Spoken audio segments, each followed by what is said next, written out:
The return of Ganondorf in Tears of the Kingdom, TOTK, has sparked considerable debate among fans about whether he is the same character from Ocarina of Time, OOT. While Ganondorf is a staple villain in the Zelda series, his portrayal and continuity have evolved over time, making this question more complex than it might initially seem. The evolution of Ganondorf. In Ocarina of Time, Ganondorf is depicted as a complex antagonist, intelligent and charismatic. He stands in stark contrast to the more bestial Ganon seen in earlier titles. This character development was intentional, aiming to create a more nuanced villain whose journey resonates with players. The narrative reveals that Ganondorf's lust for power ultimately corrupts him, leading to his transformation into Ganon. After OOT, Ganondorf's fate diverges depending on the timeline. In the adult timeline, he is sealed away in the Sacred Realm and later escapes to wreak havoc in Wind Waker. Conversely, in the child timeline, he is captured, leading to his eventual return in Twilight Princess and other titles. Throughout these appearances, he retains his identity, which deepens his character arc. The timeline complications.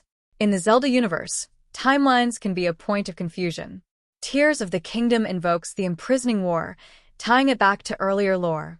However, this connection raises questions regarding Ganondorf's identity.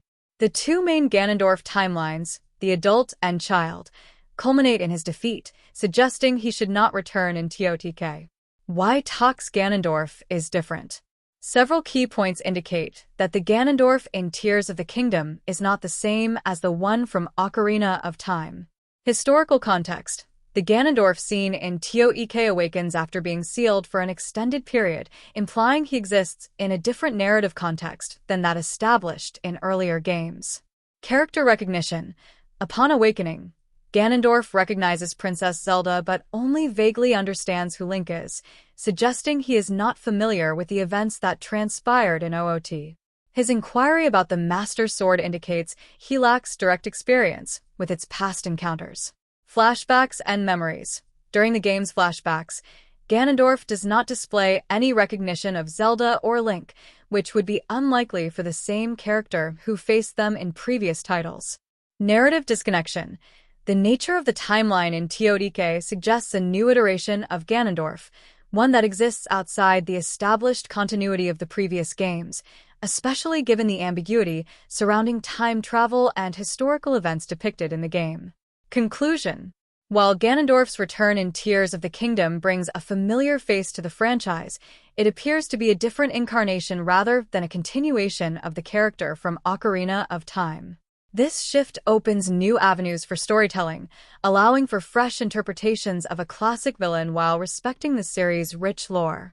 As Zelda fans continue to explore the complexities of its timeline, the conversation around Ganondorf's identity will likely evolve, reflecting the ongoing intrigue of this beloved franchise.